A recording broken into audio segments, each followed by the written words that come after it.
ಅಯ್ಯೋ ಇವತ್ತು ದೋಸೆನಾ ಹೇಳಿ, ಮುಖ ಮುರಿಯೋಗಿಂತ ಮುಂಚೆ ಮಕ್ಕಳಿಗೆಲ್ಲ ಹೇಳಿಬಿಡಿ. ಇವತ್ತು ನಾನು ಹೋಟೆಲ್ ಸ್ಟೈಲಲ್ಲಿ ವೆಜಿಟೇಬಲ್ ಉತ್ತಪ್ಪ ಮತ್ತು ಅದರ ಜೊತೆಗೆ ಹೋಟೆಲ್ ಸ್ಟೈಲ್ ಚಟ್ನಿ ಮಾಡಿಕೊಡ್ತೆ ಹೇಳಿ, ಆವಾಗೆಲ್ಲ ಖುಷಿಯಿಂದ ತಿಂತ.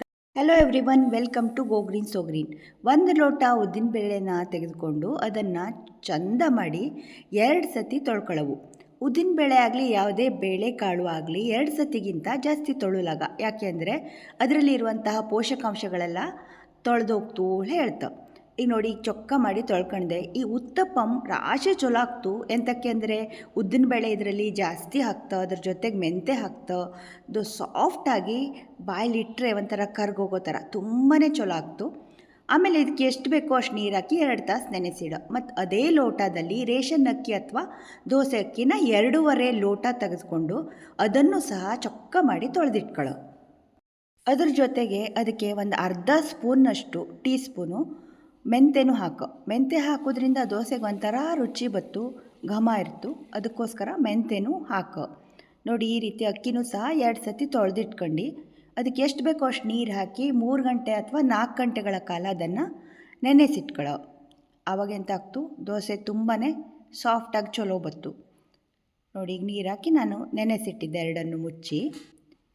ಈಗ 2 ತಾಸು ಆದಮೇಲೆ ನಂತರ ಒಂದು ಅರ್ಧ ಲೋಟದಷ್ಟು ಅವಲಕ್ಕಿ, ಗಟ್ಟಿ ಅವಲಕ್ಕಿ ತಗೊಂಡಿದ್ದೆ. ನಿಂಗೋ ಪೇಪರ್ ಅವಲಕ್ಕಿ ತಗೊಂಡ್ರೆ ನೆನೆಸವು ಹೇಳಿಲ್ಲೇ ತಕ್ಷಣವು ರುಬ್ಕೊಂಬಲಾಗ್ತು. ಆದರೆ ಪುರಿ ಅಥವಾ ಮುಂಡಕ್ಕಿ ಹೇಳ್ತೀವಲ್ಲಿ ಅದನ್ನು ನೆನೆಸಲೇಬೇಕು, ಇಲ್ಲಾಂದರೆ ಮಧ್ಯ ಮಧ್ಯ ರವೆ ಥರ ಸಿಗ್ತೇ ಇರ್ತು. ನೋಡಿ, ಈಗ ಅರ್ಧ ಗಂಟೆ ಇದನ್ನು ಚೊಕ್ಕ ಮಾಡಿ ತೊಳೆದು ನೆನೆಸಿಡ್ತೆ. ನಂತರ ಎಲ್ಲ ಒಂದಾದ ನಂತರ ಒಂದು ರುಬ್ಕೊಬಿಡೋ ನುಣ್ಣಗೆ. ಎಷ್ಟು ನುಣ್ಣಗೆ ರುಬ್ತೋ ಅಷ್ಟು ಸಾಫ್ಟಾಗಿ ದೋಸೆ ಚಲೋ ಬತ್ತು. ಕೆಲವರು ಅಕ್ಕಿ ಉದ್ದಿನಬೇಳೆ ಎಲ್ಲ ಒಟ್ಟಿಗೆ ನೆನೆಸಿಡ್ತಾ, ನಾನು ಬೇರೆ ಬೇರೆಯೇ ನೆನೆಸಿದೆ. ವಾರದಲ್ಲಿ 2 ಸತಿನಾದರೂ ಈ ಉತ್ತಪ್ಪಂ ತಿನ್ನೋ, ಆವಾಗ ದೇಹಕ್ಕೆ ಬೇಕಪ್ಪಷ್ಟು ಪ್ರೋಟೀನ್ ಅಂಶ ಸಿಕ್ಕೋಗ್ತು. ಯಾಕೆಂದರೆ ಉದ್ದಿನಬೇಳೆ ಜಾಸ್ತಿ ಆಗ್ತಲ್ದ, ಅಷ್ಟೇ ಚಲೋನೂ ಆಗ್ತು ತಿಂಬಲೆ. ಇದೆಲ್ಲ ಒಂದಾದ ನಂತರ ಎಲ್ಲ ರುಬ್ಬಿ ಈ ರೀತಿಯಾಗಿ ಒಂದು ಪಾತ್ರೆಗೆ ಹಾಕಿ ಇದನ್ನು 8 ಗಂಟೆಗಳ ಕಾಲ, 8ರಿಂದ 10 ಗಂಟೆಗಳ ಕಾಲ ಫರ್ಮೆಂಟ್ ಆಗೋಕ್ಕೆ ಬಿಟ್ಬಿಡಿ.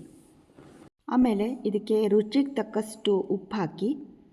ನೋಡಿ, ಈಗ ಚಳಿಗಾಲ ಆಗೋದ್ರಿಂದ ಜಾಸ್ತಿ ಹುಳಿ ಬತ್ತಿಲ್ಲ, ಕೈಯಲ್ಲೇ ಇದನ್ನು ಕಲಸಿಟ್ಕೊಳ್ಳಿ, ಆವಾಗ ಸ್ವಲ್ಪ ಬೇಗ ಹುಳಿ ಬತ್ತು. ಮತ್ತು ಇದ್ರ ಮೇಲೆ ಏನಾದರೂ ಭಾರವಾದದ್ದು ಏನಾದರೂ ಮಣೆ ಅಥವಾ ಬಂಡಿ ಏನಾದರೂ ಇದ್ದರೆ ಅದ್ರ ಮೇಲೆ ಹಾಕಿಟ್ರೆ ಚೆನ್ನಾಗಿ ಹುಳಿ ಬತ್ತು. ಅಥವಾ ಯಾವ್ದಾದ್ರು ಕಿಚನ್ ಕ್ಯಾಬಿನೆಟ್ ಒಳಗಡೆ ಇಟ್ಟರೂ ಆಗ್ತು.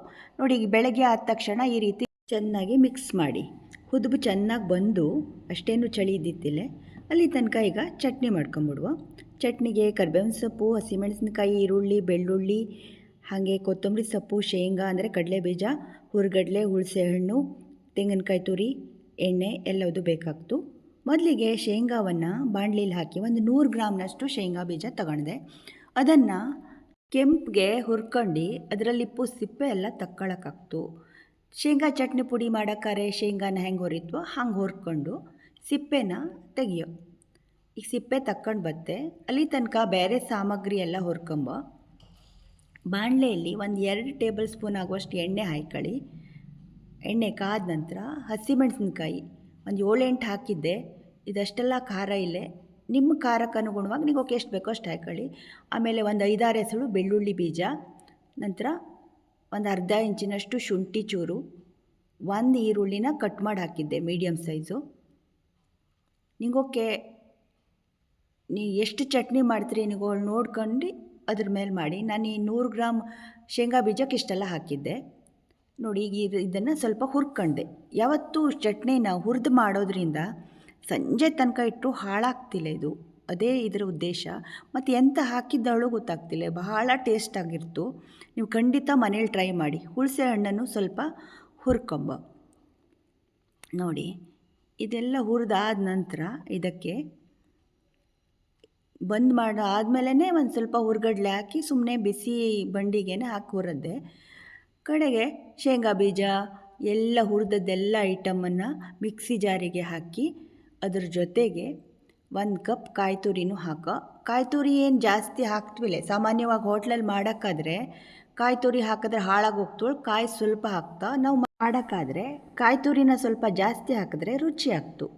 ನೋಡಿ ಈ ರೀತಿ ತರಿಯಾಗಿ ಬೀಸಾದಮೇಲೆ ಲಾಸ್ಟಲ್ಲಿ ಕೊತ್ತಂಬರಿ ಸೊಪ್ಪನ್ನು ಹಾಕಿ ಒಂದು ಸುತ್ತು ತಿರುಗಿಸಿದ್ರೆ ಸಾಕು. ಇದು ತುಂಬಾ ಹಸಿರು ಅಲ್ಲ, ಗಿಳಿ ಹಸಿರು ಹೇಳ್ತೀವಲ್ಲಿ ಆ ಕಲರ್ ಬತ್ತು. ನೋಡಲು ಒಂಥರ ಚಂದ, ತಿಂಬಲು ತುಂಬ ರುಚಿಯಾಗಿರ್ತು. ಖಂಡಿತವಾಗ್ಲೂ ನೀವು ಮನೇಲೊಮ್ಮೆ ಟ್ರೈ ಮಾಡಿ ನೋಡಿ. ಸ್ವಲ್ಪನೇ ನೀರು ಹಾಕಿದ್ದೆ, ಚಟ್ನಿ ತಿಕ್ಕಾಗಿದ್ರೇ ರುಚಿ ಆಗ್ತು.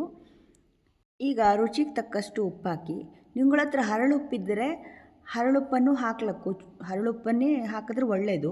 ಬಟ್ ನನ್ನ ಹತ್ರ ಹರಳುಪ್ಪಿದ್ದಿತ್ತಿಲ್ಲ, ಅದಕ್ಕೆ ನಾನು ಪುಡಿ ಉಪ್ಪೇ ಹಾಕಿದ್ದೆ. ನಂತರ ಈಗ ಲಾಸ್ಟಲ್ಲಿ ಚಟ್ನಿ ಅಂದ ತಕ್ಷಣ ಒಂದು ಒಗ್ಗರಣೆ ಇಲ್ಲಗಿದ್ರೆ ರುಚಿ ಆಗ್ತಿಲ್ಲ.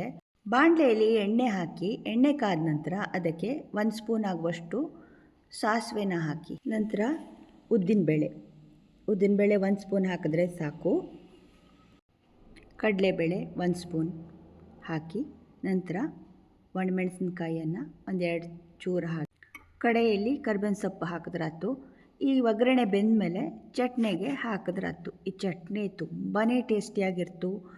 ಮನೆಯಿಂದ ಎಲ್ಲರೂ ಇಷ್ಟಪಟ್ಟು ತಿಂತ. ಖಂಡಿತವಾಗ್ಲೂ ನೀವು ಟ್ರೈ ಮಾಡಿ, ಮತ್ತು ಮನೇಲಿ ಮಾಡಿ ಹೆಂಗಿದ್ದೋಳು ನಂಗೆ ಹೇಳಿ. ನೋಡಿ ದೋಸೆ ಹಿಟ್ಟಿಗೆ ಒಂದು ಸ್ವಲ್ಪ ಸಕ್ಕರೆ ಹಾಕಿದ್ದೆ. ಸಕ್ಕರೆ ಹಾಕೋದ್ರಿಂದ ತುಂಬಾ ಕಲರ್ ಬತ್ತು, ದೋಸೆನೂ ಚೆಂದಕ್ಕೂ ಕಾಣ್ತು ಮತ್ತು ಟೇಸ್ಟು ಚಲೋ ಇರ್ತು. ನೋಡಿ ಈ ರೀತಿ ಸೌಟಲ್ಲಿ ಹಾಕಿ ದಪ್ಪಾಗಿ ದೋಸೆ ಹುಯ್ಕೊಳ್ಳೋ. ತುಂಬ ತೆಳ್ಳಗಿರ್ತಿಲ್ಲ ಈ ದೋಸೆ ಉತ್ತಪ್ಪಂ ಅಂದರೆ. ನಂತರ ತರಕಾರಿನೆಲ್ಲ ಕಟ್ ಮಾಡಿ ಇಟ್ಕೊಳ್ಳೋ ಮೊದಲೇ. ಕ್ಯಾರೆಟ್ ತುರಿದದ್ದು, ಈರುಳ್ಳಿ ಚಿಕ್ಕದಾಗಿ ಕಟ್ ಮಾಡೋದು, ಆಮೇಲೆ ಕೊತ್ತಂಬರಿ ಸೊಪ್ಪು. ನೀವು ಯಾವ ತರಕಾರಿ ಇಷ್ಟ ಆಗ್ತಾ ಆ ತರಕಾರಿನ ನೀವು ಬಳಸ್ಲಕ್ಕು. ನಾನು ಸಾಮಾನ್ಯವಾಗಿ ಕ್ಯಾರೆಟು, ಈರುಳ್ಳಿ ಮತ್ತು ಕೊತ್ತಂಬರಿ ಸೊಪ್ಪು ಹಾಕ್ತೆ ಅಷ್ಟೇ. ನೋಡಿ ಈ ರೀತಿ ಎಲ್ಲವನ್ನು ಸ್ಪ್ರೆಡ್ ಮಾಡಿ, ಆಮೇಲೆ ಕೈಯಲ್ಲಿ ಒಂದು ಸ್ವಲ್ಪ ಟ್ಯಾಪ್ ಮಾಡೋ. ಆ ಟ್ಯಾಪ್ ಮಾಡೋದ್ರಿಂದ ಎಂತಾಗ್ತು, ಸರಿ ದೋಸೆಗೆ ಅಂಟ್ಕತ್ತು. ನೋಡಿ ಮನೇಲಿ ಒಂದು ಸತಿ ಖಂಡಿತ ಟ್ರೈ ಮಾಡಿ. ಸುತ್ತಲೂ ಎಣ್ಣೆ ಅಥವಾ ತುಪ್ಪ ಯಾವುದು ನಿಗೋಕೆ ಇಷ್ಟನೋ ಅದನ್ನು ಸುತ್ತಲೂ ಬಿಡೋ ಈ ರೀತಿಯಾಗಿ. ನಂತರ ಇದನ್ನು ಮುಚ್ಚಿಟ್ಬಿಡಿ, ಇದು ಚೆನ್ನಾಗಿ ಬೇಯಲಿ. ಬೆಂದ ನಂತರ ಅದನ್ನು ತೆಗೆದು ಫ್ಲಿಪ್ ಮಾಡೋ ಈ ರೀತಿಯಾಗಿ. ನೋಡಿ ಕಲರ್ಫುಲ್ಲಾಗಿ ಎಷ್ಟು ಚೆಂದಿದ್ದು ಅಲ್ದ, ನೋಡಿದ್ರೇ ತಿನ್ನೋಳು ಕಾಣ್ತು. ರೆಸಿಪಿ ಇಷ್ಟ ಆದರೆ ನಿಮ್ಮ ಫ್ಯಾಮಿಲಿ ಆ್ಯಂಡ್ ಫ್ರೆಂಡ್ಸಿಗೆಲ್ಲ ಶೇರ್ ಮಾಡಿ. ಇಷ್ಟೊತ್ತು ನನ್ನ ವಿಡಿಯೋನ ತುಂಬಾ ಪೇಷನ್ಸಿಂದ ನೋಡಿದ್ದಕ್ಕೆ ನಿಮಗೆಲ್ಲರಿಗೂ ಕೂಡ ತುಂಬಾ ಥ್ಯಾಂಕ್ಸ್. ನಗ್ತಾಯಿರಿ, ಖುಷಿಯಾಗಿರಿ. ಮತ್ತೊಂದು ವಿಡಿಯೋದೊಂದಿಗೆ ಬತ್ತೆ. ಅಲ್ಲಿ ತನಕನೂ ಬಾಯ್.